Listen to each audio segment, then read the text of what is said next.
terlepas mereka sudah dilaporkan atau diduga melakukan perbuatan tindak pidana, bukan berarti akan menghilangkan atau kehilangan hak hukumnya ya untuk membuat laporan yang sama seperti dengan warga masyarakat lainnya. Jadi saya kurang sependapat, tidak sepakat dengan apa yang disampaikan Pak Kapolda, menolak laporan warga masyarakat.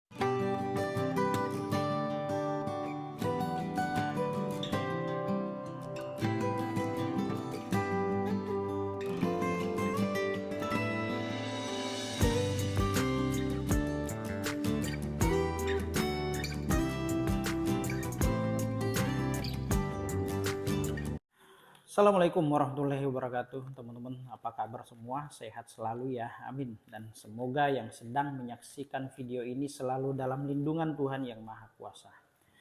Melalui video ini saya ingin menanggapi pernyataan Pak Kapolda Metro Jaya, Pak Fadil Imran, terkait statement atau pernyataannya akan menolak laporan dari debt collector apabila akan membuat laporan di kantor polisi.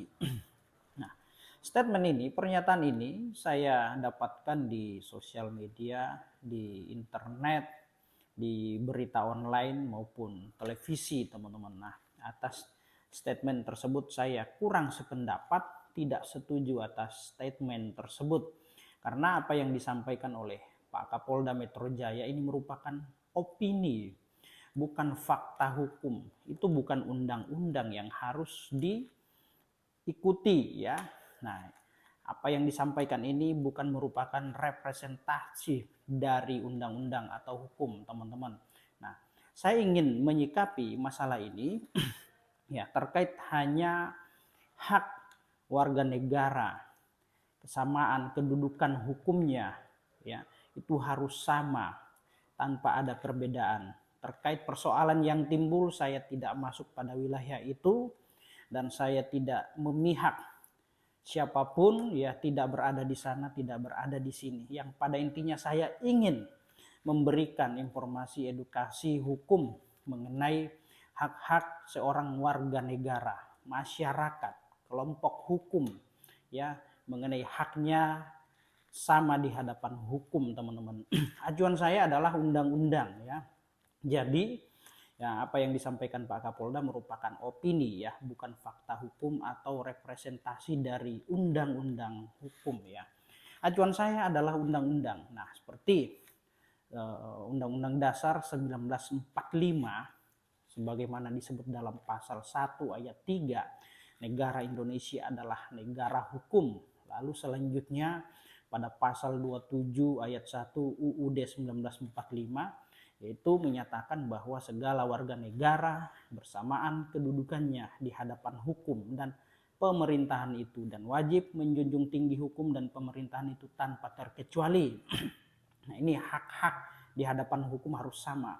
Lalu kemudian pasal 28 huruf D masih Undang-Undang Dasar itu di situ menyebutkan bahwa setiap orang harus mendapat kepastian hukum dan perlakuan yang sama di hadapan hukum. Artinya negara sudah membuat aturan dan tujuan hukum itu ya menyamaratakan seluruh warga masyarakat di hadapan hukum tanpa ada terkecualinya. Nah, itu terkait persoalan yang timbul. Nah, memang misalkan ya, ini misalkan ya, telah terjadi suatu peristiwa hukum ya, ada pihak yang merasa dirugikan dan membuat laporan di kepolisian ya, dan laporannya diterima. Lalu orang yang telah dilaporkan ingin membuat laporan balik. Nah, bukan berarti dia telah dilaporkan dan diduga telah melakukan suatu tindak pidana itu menghilangkan hak hukumnya. Tidak ya, jadi dia tetap mempunyai hak yang sama untuk membuat pengaduan di kantor polisi apabila dia merasa dirugikan ya. Bukan berarti dia sudah dilaporkan, dia telah diduga melakukan suatu peristiwa tindak pidana, lalu kesempatan atau hak hukumnya juga hilang. Tidak demikian, karena negara atau undang-undang sudah mengatur tentang itu ya. kesamaan di hadapan hukum. Nah, selain di Undang-Undang 1945, Undang Dasar ya, juga diatur di dalam Kitab Undang-Undang Hukum Acara Pidana atau KUHAP ya, mengenai laporan, teman-teman. Hak untuk membuat laporan ya. Misalkan pada pasal 108 ayat 1, nah, di situ menyebutkan ya, setiap orang yang mengalami, melihat, merasakan ataupun menjadi korban perbuatan tindak pidana, maka dia berhak untuk membuat, mengajukan laporan atau pengaduan kepada penyelidik ataupun penyidik, baik itu dalam bentuk tulisan maupun lisan. Nah, mengenai seseorang atau warga masyarakat, nah misalkan seperti yang disampaikan oleh Pak Kapolda Metro Jaya, ya, kelompok debt collector ya akan membuat laporan dan harus ditolak dan akan ditolak. Nah, kita melihat di sini bahwa debt collector ini merupakan warga negara, bagian warga negara, kelompok masyarakat ataupun yang berbadan hukum ya. Ini tidak boleh ditolak ketika mereka atau hendak akan membuat pengaduan laporan kepolisian, karena setiap orang yang merasa dirinya dirugikan atau golongannya, kelompoknya, lembaga badan hukumnya dirugikan, maka mereka punya hak yang sama untuk mengajukan atau membuat laporan kepolisian ya. Ya, tidak hanya meski harus korban. Ya, pelaku pun juga mempunyai kedudukan hukum yang sama di mata hukum sebagaimana disebut di dalam Undang-Undang Dasar KUHAP, teman-teman. Nah, terkait laporan masyarakat warga negara yang hendak akan dibuat atau dilaporkan ya, harusnya pihak kepolisian menerima saja terlebih dahulu terkait materi atau muatan yang akan dilaporkan eh, tidak ada kaitannya atau tidak menyangkut perbuatan tindak pidana, kan nanti diuji dalam proses penyelidikan. Ada namanya proses penyelidikan, teman-teman ya.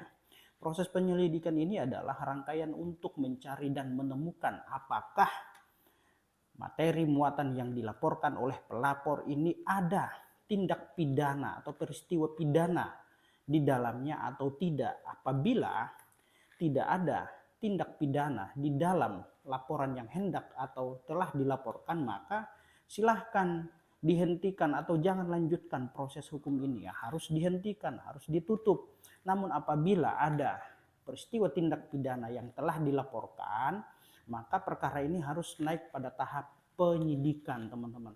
Seperti itu kira-kira, dan SOP-nya seperti itu ya, tidak serta-merta langsung menolak laporan pengaduan dari warga negara atau masyarakat atau badan hukum, harus diterima terlebih dahulu, jangan langsung kemudian ditolak. Nah, untuk memastikan laporan itu ada peristiwa tindak pidana di dalamnya, harus diuji melalui proses penyelidikan, tidak boleh langsung ditolak begitu saja. Negara kita kan negara hukum ya, seperti disebut dalam pasal 1 ayat 3, negara Indonesia adalah negara hukum. Undang-Undang Dasar itu menyebutkan, dan setiap warga negara ya harus mempunyai kepastian hukum dan di hadapan hukum dia harus sama, tidak boleh dibeda-bedakan. Ketika laporan yang mau dilaporkan ditolak ya, itu tidak boleh. SOP-nya ya harus jelas ya, tidak dapat dilanjutkan proses hukum terhadap laporan tersebut. Nah, itu harus melalui rangkaian ya, ada proses penyelidikan, ada penyidikan. Nah, itu ya. Dan jika ditemukan dalam proses penyelidikan ini tidak ada peristiwa tindak pidana, maka sampaikan kepada warga negara atau masyarakat laporan tersebut tidak dapat ditindaklanjuti, misalkan karena peristiwa yang dilaporkan adalah merupakan peristiwa perdata, bukan tindak pidana. Kalau tindak pidana berarti itu kewenangan kepolisian. Tapi kalau kewenangan perdata atau peristiwa perdata yang dilaporkan, ya silahkan sampaikan, arahkan kepada si pelapor bahwasanya peristiwa yang dilaporkan merupakan peristiwa perdata. Silahkan lakukan upaya hukum melalui gugatan ke pengadilan negeri. Kan begitu ya, kita sampaikannya aja secara SOP, jangan kemudian menciptakan opini. Nah, opini itu yang kemudian berkembang dan masyarakat akan termakan. Nah, ini kan tidak sesuai dengan aturan, dan menurut saya ya itu haruslah diterima laporan warga masyarakat siapapun itu, terlepas mereka sudah dilaporkan atau diduga melakukan perbuatan tindak pidana, bukan berarti akan menghilangkan atau kehilangan hak hukumnya ya untuk membuat laporan yang sama seperti dengan warga masyarakat lainnya. Jadi saya kurang sependapat, tidak sepakat dengan apa yang disampaikan Pak Kapolda, menolak laporan warga masyarakat. Saya tidak memihak kepada pihak manapun ya, tetapi dalam hal ini saya ingin menyampaikan bahwa setiap warga negara, masyarakat, badan hukum kedudukannya sama di hadapan hukum, tidak boleh dibeda-bedakan. Dan ketika mereka ingin membuat pengaduan ya silahkan dilayani, sampaikan ketika laporan yang mereka hendak laporkan adalah peristiwa tindak pidana bisa dilanjutkan, kalau bukan ya silahkan sampaikan juga, ini ranahnya perdata dan harus dilakukan secara gugatan di pengadilan. Nah itu kira-kira teman-teman ya, semoga bermanfaat. Salam keadilan.